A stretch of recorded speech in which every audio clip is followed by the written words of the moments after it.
Hola, bienvenidos y bienvenidas. Somos Cecilia y Bárbara nuevamente. Hoy tendremos nuestra clase número 3. Veremos los manuscritos y la influencia que tuvo el milenarismo en su iconografía y destacaremos un motivo muy importante y particular como es la boca del infierno.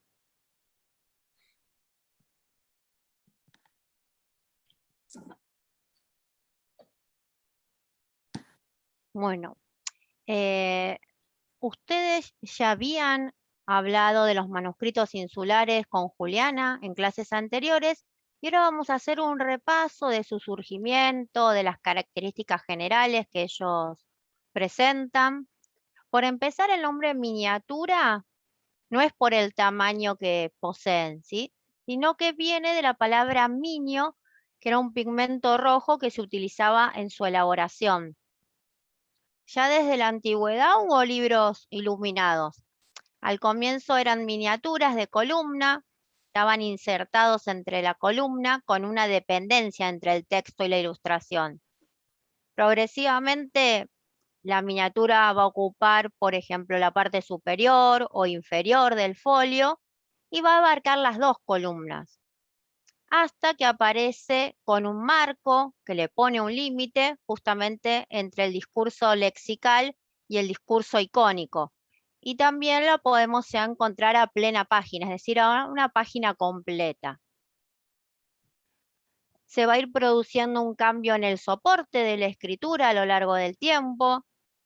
Antiguamente se utilizaba el papiro, que era traído de Egipto, pero en el siglo VII la ruta al mar Mediterráneo va a estar cortada por las invasiones musulmanas. Entonces se va a terminar este comercio del papiro. Poco a poco se va a sustituir por el pergamino, como podemos ver en la diapositiva, que es piel de animal, podía ser de oveja, de cabra. El mejor era el de los animales no natos porque era muy especial y muy caro. Que a ustedes, Juliana, también en clases anteriores les compartió un video del Getty donde se veía claramente todo este proceso. Se sacaba la piel del animal, se la remojaba, luego se la depilaba, se la tensaba y se la pulía con piedra pómez hasta que quedaba lista para ser utilizada. Y un beneficio que tenía el pergamino frente al papiro es que era justamente más duradero y era más fuerte. Otro hecho también importante que se dio fue el cambio del rollo al códice. El papiro en un principio se usaba de un solo lado y luego se enrollaba. En cambio, el folio de pergamino pasó a tener recto y verso, es decir, que se trabajaba de ambas caras y se encuadernaban los folios en forma de libro. Este fue un cambio importante también. Y en cuanto a la escritura, vamos a ver qué se utilizaba. Como tenemos aquí en la foto, podían utilizarse plumas de aves o también cañas vegetales, que para que se retuviera la tinta se le hacía una ranura en el medio que daba como una suerte de plumín. Y con esto se comenzaba a iluminar justamente el pergamino. En los pergaminos se escribe generalmente sobre un fondo oscuro, purpurado. Se utilizan tintas de oro y plata muchas veces. En la elaboración de los colores se empleaban distintas sustancias vegetales, minerales y animales. Por ejemplo, la tinta negra se preparaba con hollín. Para obtener tinta roja se mezclaban goma y una tiza llamada sanguínea. El azul se hacía con lapislázuli, que es un mineral precioso que solo se extraía en minas en Afganistán y por ende era muy caro y escaso. También se utilizaban el oro y la plata, como decíamos, o sea, que son todos materiales muy costosos, difíciles de obtener, escasos. La luz que brindaba justamente la lámina de oro fue el origen del nombre manuscritos iluminados. Las tapas de estos libros eran tablas de madera cubiertas de piel generalmente, donde se labraban decoraciones, a veces se le incrustaban también piedras preciosas o marfil. Y era todo el proceso de fabricar estos manuscritos es un proceso muy complicado en el que se utilizaban elementos muy caros, difíciles de obtener, implicaba grandes horas de trabajo, se tardaban generalmente meses o incluso años en completarse. Sabemos que durante la Edad Media no hay reproducción mecánica del texto, o sea que se escribía exclusivamente a mano. La persona que realizaba estos manuscritos se llamaba escriba o amanuense, ¿no? Por su trabajo manual. Luego de la aparición de la imprenta, se van a seguir realizando manuscritos, pero ya se van a transformar en elementos únicos y de lujo, ¿no? Menos usuales. Ahora, bueno, un poco fuimos viendo cómo era el proceso de fabricación y vamos a comentarles acerca de la iconografía que se utilizaba en estos manuscritos. Vamos a ver que había una importante influencia del pensamiento religioso que prevalecía en la época.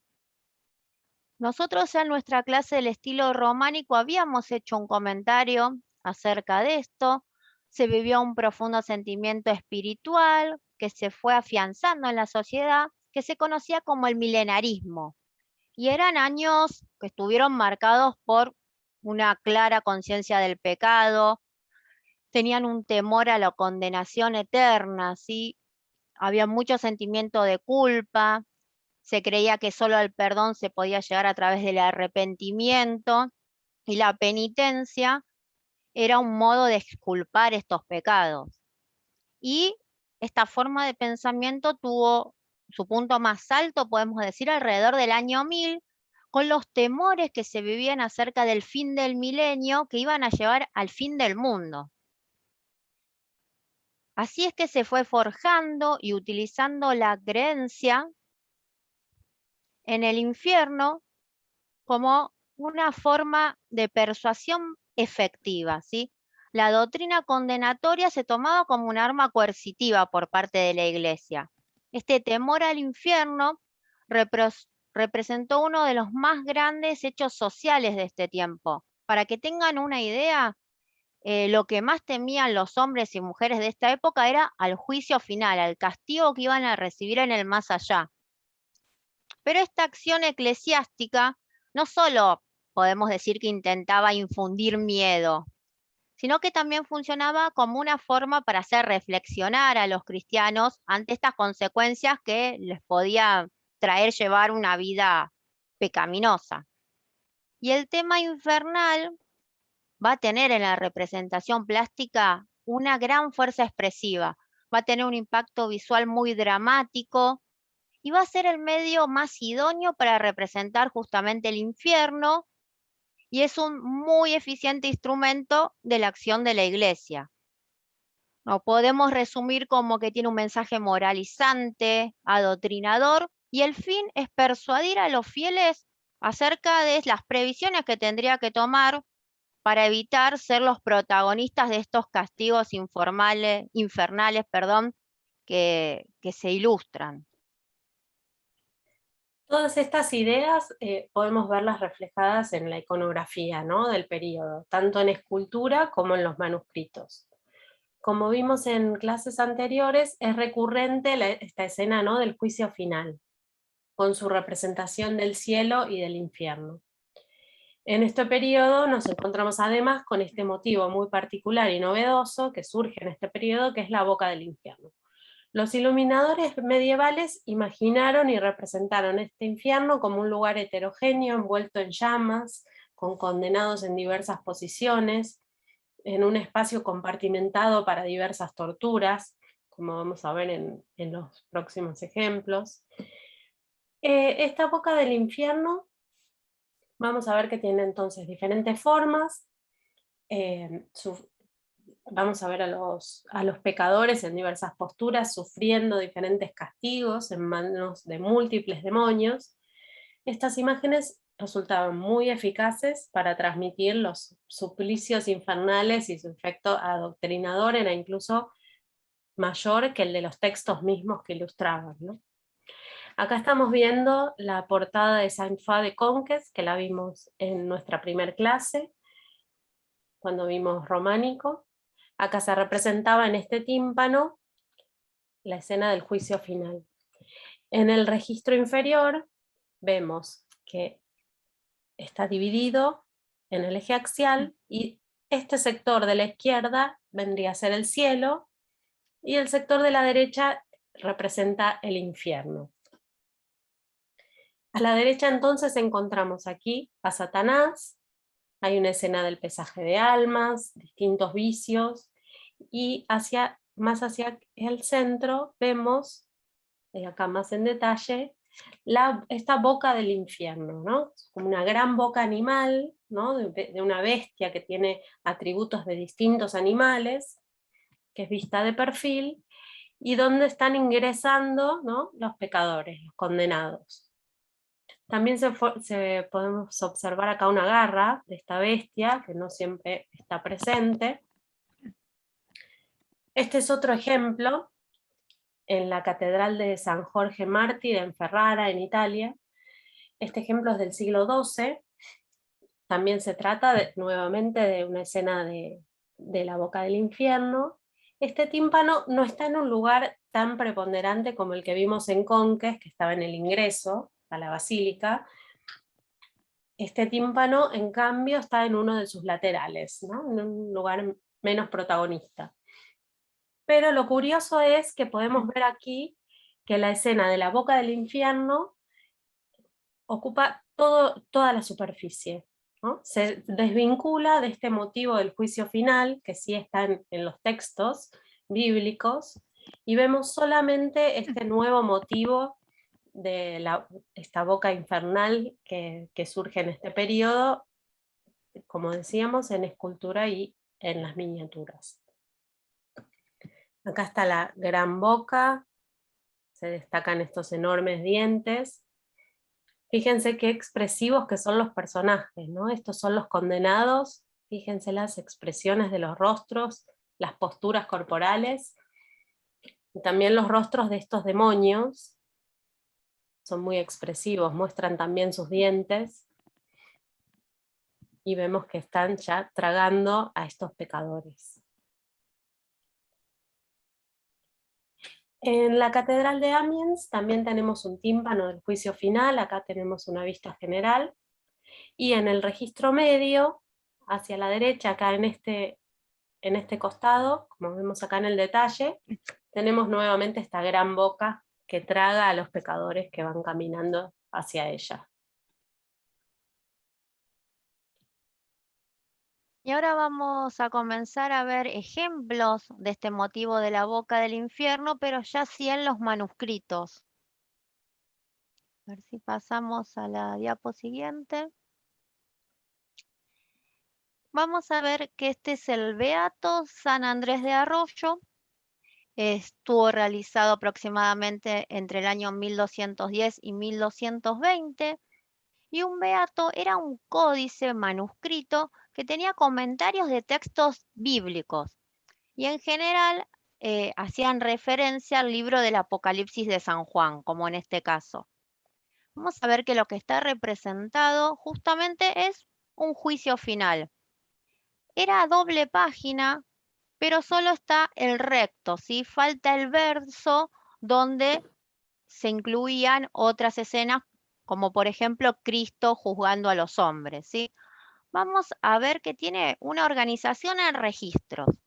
Vamos a comenzar desde la parte superior del folio.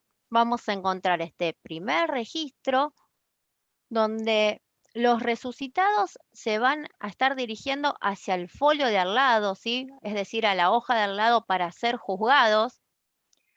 Encontramos reyes que están con sus coronas, hay algunos monjes con báculos y tonsura, que tonsura era el típico corte de cabello que tenían los monjes con una parte pelada justamente en el centro de la cabeza, y los distinguimos por este corte.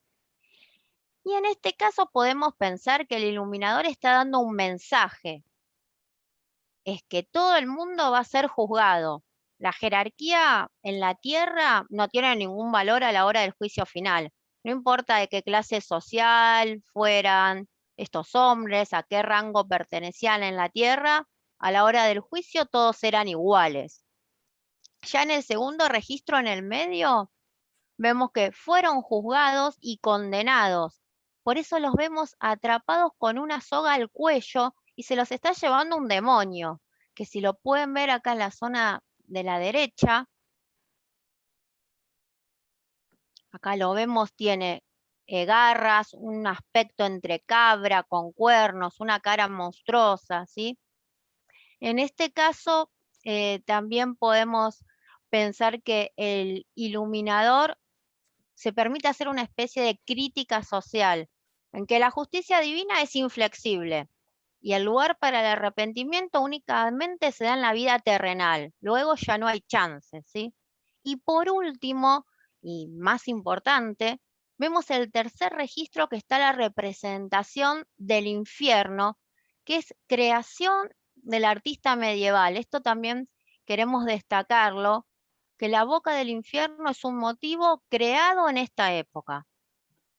¿Qué podemos encontrar? La boca invertida de un animal, puede tener alguna similitud con un león, pero ni el texto apocalíptico ni los textos canónicos daban una descripción de este tipo. Es una invención, en este caso, del iluminador.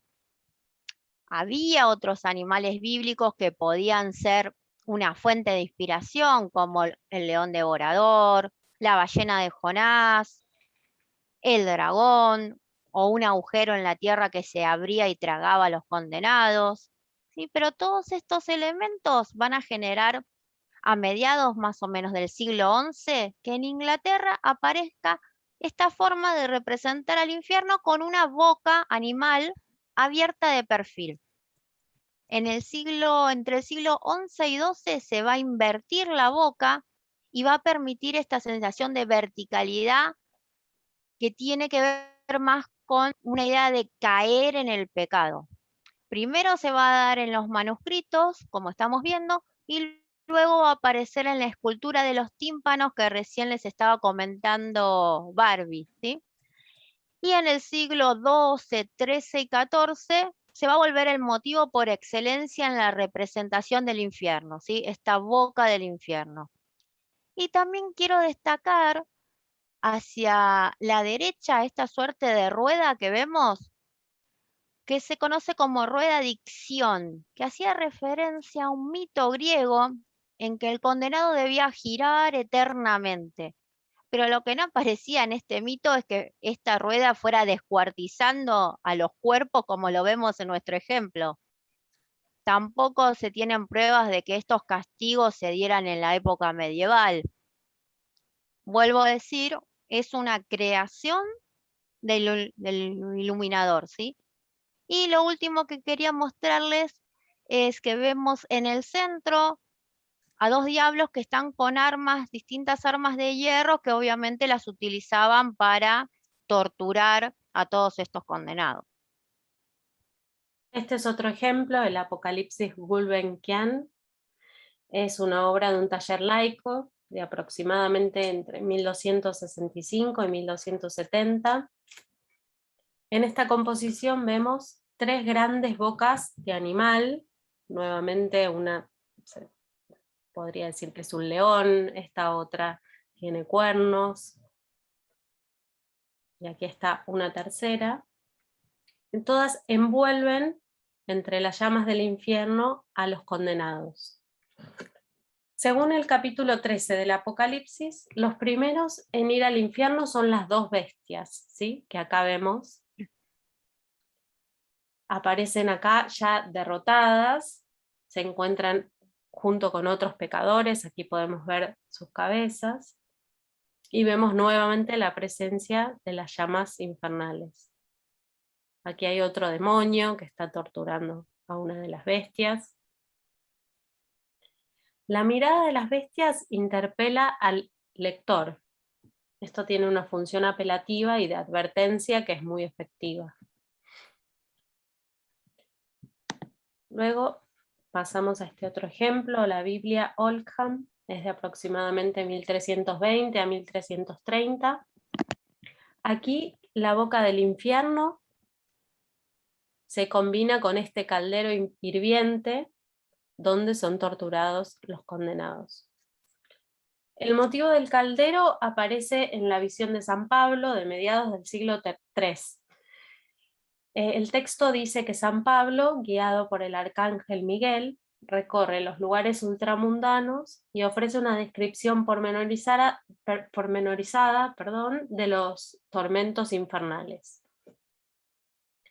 También hay una cita al libro de Job en la que el Leviatán arroja humo y fuego por su boca y sus narices y transforma el océano en una caldera hirviente, y esto podría ser otra fuente posible, ¿no?, para este motivo novedoso de la época. El folio combina dos temas. Por un lado, la anástasis cristológica, en la que Jesús cumple con su promesa de redención. Aquí lo vemos a Jesús, que desciende al lugar de la condena. Aquí está representado, como verán, en una construcción almenada que tiene características de la arquitectura del período, ¿no?, con contrafuertes, con vitrales, una cúpula. Jesús rompe las puertas del infierno, vence al demonio con la cruz de su sacrificio y lo encierra en la cripta. Así es que libera a Adán y a Eva y a los justos. Aquí están siendo liberados. La escena infernal, acá la vemos más en detalle, representa entonces esta gran bestia invertida, con cuernos, grandes orejas, el ceño fruncido, tiene una mirada frontal nuevamente y amenazadora, un hocico con fauces, con llamaradas, que son las que encienden este caldero, prominentes colmillos. Aquí entonces arde el caldero repleto de pecadores, que son atormentados a su vez por este demonio azul, que posee dos caras. Esta observa hacia la izquierda, y tiene otra cara aquí en el vientre, que observa el caldero. Este demonio gastrocéfalo evoca la gula, la lujuria, los bajos instintos, por los cuales también se condena a los condenados, se condena a estos pecadores, y se habla, ¿no?, de esta zona baja de los bajos instintos. Aquí hay otros dos demonios listos para torturar a los que lleguen al caldero.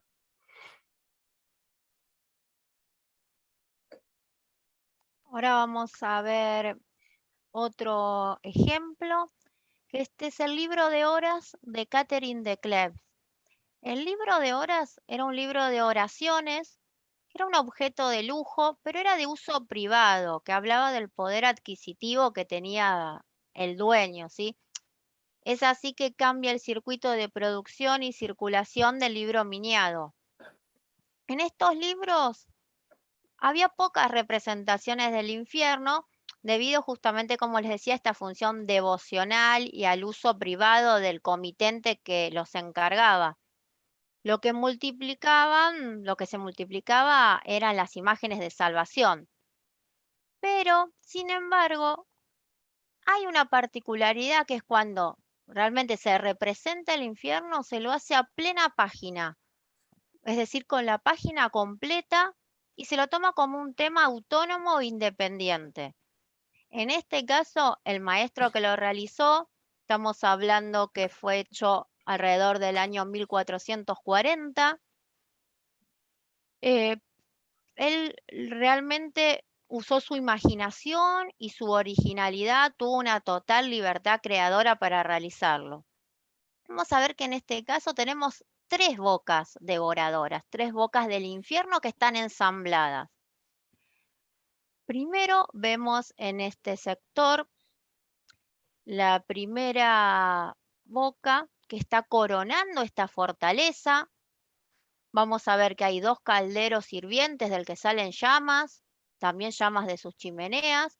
Y fíjense que está esta estructura reforzada por arbotantes y vemos algunas gárgolas.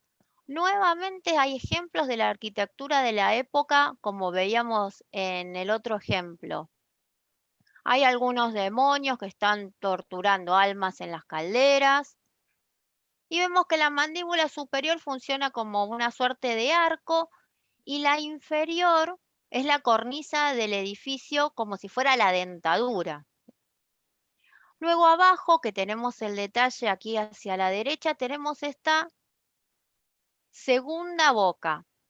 Esta sí es de carácter leonino, podemos decir que tiene características similares con este animal, y tiene una dentadura amenazante. Vemos que hay varios demonios que están acosando con sus tridentes, con sus garfios, a los condenados. Vemos que hay varios, acá vemos hacia el ángulo superior derecho que se están llevando directamente a un condenado. Y abajo se abre la tercera de estas bocas, vemos rodeadas de color rojo, que tienen un caldero que está también repleto de condenados. ¿Y por qué esta duplicidad de bocas? ¿Sí? Se cree que podían estar haciendo referencia al concepto de un infierno superior y a otro inferior. Fíjense en el ángulo superior, inferior izquierdo, que vemos que se están llevando almas en una carretilla. Y del lado derecho, vemos que hay un grupo de almas que está saliendo de la tierra. Siempre en la instancia del juicio final se preveía que la resurrección de los muertos, a falta justamente de esta representación paradisíaca, acá no tenemos ni en este folio ni en el siguiente el paraíso, entonces puede parecernos que se está resucitando, pero para ser finalmente condenados, que no se van a salvar.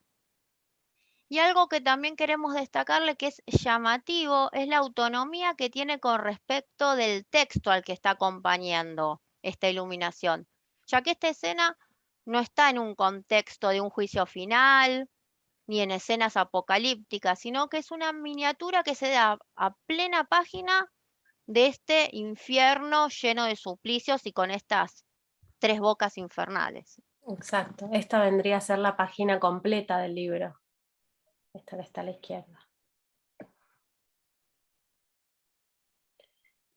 Bueno, acá vemos otro ejemplo. Este es el de La ciudad de Dios, de San Agustín, aproximadamente 1460. Y este ejemplo también representa una singular imagen del infierno. Esta parte superior, a ver, estoy buscando el cursor. Esta parte superior permite vislumbrar un cielo, ¿no? Y entonces esto da cuenta de una geografía infernal subterránea, ¿no? Estas cavernas, este paisaje rocoso, que es el marco de distintos suplicios. Sí, vamos a encontrar varios grupos, por ejemplo, a la izquierda, arriba, vemos que hay un hombre que está siendo colgado desde sus pies, está siendo torturado por varios demonios con sus tridentes. Abajo vemos otros demonios que están cargando en sus espaldas a un hombre, a una mujer, que están por tirarlos directamente en el caldero, ¿sí? Vamos a ver que hay numerosa cantidad de almas que emergen como de esta cavidad que parece un volcán. Y según el texto,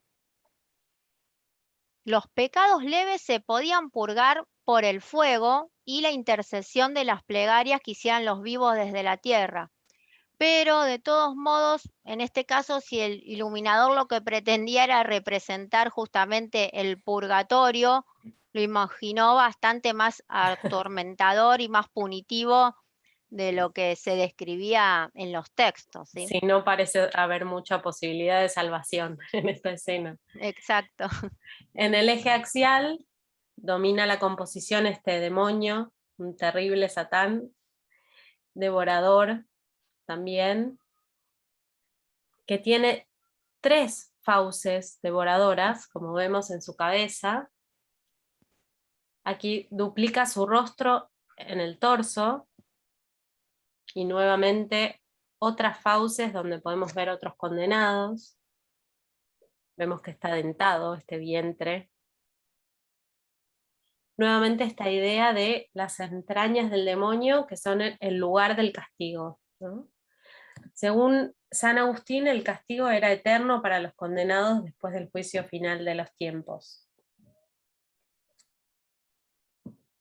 Vemos que tiene manos monstruosas y se repiten distintos demonios. Y también, Perdón, sí. fíjense, perdón si volvemos hacia atrás, los rostros de los condenados, ¿sí? Que también son bastante Sí, expresivos, como veíamos en los ejemplos anteriores, sí, que se nota que están totalmente. sufriendo. En este ejemplo, el texto de la visión de Tongdal divide a los pecadores en el infierno en 8 categorías y les asigna lugares y castigos específicos según sus pecados. El iluminador en este caso es fiel al texto. Verán que acá esta es la página completa del libro y esta imagen acompaña el texto. Hay varios ejemplos de esta visión de Tongdal en la representación del castigo de la lujuria, por ejemplo, los condenados son licuados, martillados y fundidos en una masa única en Vulcano. Los homicidas hierven en un valle cercado de fuego como una gran estufa. Los glotones y los lujuriosos son torturados con instrumentos de labranza. En esta escena en particular que tenemos acá, vemos la condena como devoración, ¿no? Acá vemos nuevamente las fauces, podemos observar en el detalle los colmillos de esta bestia. Y el ángel guía, es este, aquí con su mano hace un gesto y muestra el destino punitivo, ¿no?, de los avaros en esta inmensa boca del monstruo Aquerón, en este caso. El texto de la visión de Tongdal expresa que las fauces de este monstruo Aquerón son desmesuradas, son mantenidas abiertas por 2 gigantes, como se puede ver acá en la imagen. En un descuido de este ángel guía, los diablos, que son seres monstruosos, acá podemos verlos, portan armas, arrojan a Tongdal en las entrañas de la bestia, y allí es sometido a contrastes de frío y calor muy intensos, a picaduras de serpientes y sapos, y tantos otros tormentos que nadie podría contar, dice el texto. En medio de otras torturas imaginadas como forma de castigo eterno, la boca del infierno, como vemos, es muy eficaz, ¿no? El ángel comenta que los 8 lugares punitivos son estadios transitorios, mientras las almas esperan el veredicto del juicio final. El 9º lugar es la morada infernal definitiva, en la que ser condenado eternamente es ser devorado, como vemos en la imagen. Y ahora vamos a ver este último ejemplo, que es el Apocalipsis del Trinity College. Es un manuscrito inglés del siglo XIII. Lo que vamos a ver representado es un juicio final. En el centro vemos a un Cristo juez, pero podemos decir que tiene características góticas. Como habíamos comentado en la clase pasada, es más humano, no es tan omnipotente como el Cristo que veíamos representado, por ejemplo, en el periódico románico, y en este caso va a mostrar sus rasgos de humanidad. Fíjense que está con medio torso desnudo y muestra la herida del costado que le fue realizada con una lanza, así está mostrando sus estigmas. Esta escena es la parucía, que ustedes ya conocen este motivo, que es la segunda venida de Cristo. Lo vemos que está en majestad y viene a juzgar al mundo. Está envuelto en la mandorla, acompañado por distintos ángeles. Vemos que hay una procesión aquí hacia la izquierda, que es gente que está con nimbo, podemos considerar que sean mártires o sean santos, y se están dirigiendo justamente hacia Cristo. Y en la parte derecha superior vemos que hay un grupo de hombres que están desnudos y que tienen sus pies en el agua. Esto hace referencia justamente a un pasaje que tiene el Apocalipsis, que decía que el mar devolvía a los muertos, entonces ellos serían los resucitados. Si ya vamos al registro inferior, vamos a ver que tenemos un demonio en el centro. Si pasamos a la próxima diapo, lo vamos a ver en el detalle. Mírenlo. En el centro, justamente, está este demonio que también tiene una boca. Fíjense en el estómago, vuelven a aparecer estos diablos gastrocéfalos. Y esto tiene distintas interpretaciones. Se decía como que la zona inferior del cuerpo es la zona de los bajos instintos, entonces el demonio pensaría con las partes bajas y no con la cabeza ni con el corazón. Acá lo vemos que está tomando de los pies a un condenado, pero fíjense que más que condenarlo parece una cuestión burlesca, es más bien hay un sentido más lúdico en toda esta representación. Vemos que hay otros diablos que hacen una suerte de pasos de baile, están sonriendo de forma sarcástica, pero sí en la parte inferior podemos ver que finalmente está la boca del infierno enorme con sus fauces abiertas para recibir a todos estos condenados. Es así que bueno, este fue nuestro último ejemplo. Y ahora, Barbie, si querés comentarle acerca de una actividad que tenemos pensada. Sí, les queríamos proponer una actividad para entregar el 9 de noviembre. Tienen que realizar de forma individual una representación de la boca del infierno en el contexto actual. Puede ser respetando el estilo y técnica del periodo, como estuvimos viendo, o pueden elegir el formato, soporte y técnica que quieran. Les vamos a mandar la consigna igualmente por escrito de forma completa a través de Juliana. Y nos volvemos a encontrar el martes 9 de noviembre de manera presencial para nuestra cuarta y última clase juntos. Gracias a todos. Gracias, nos vemos.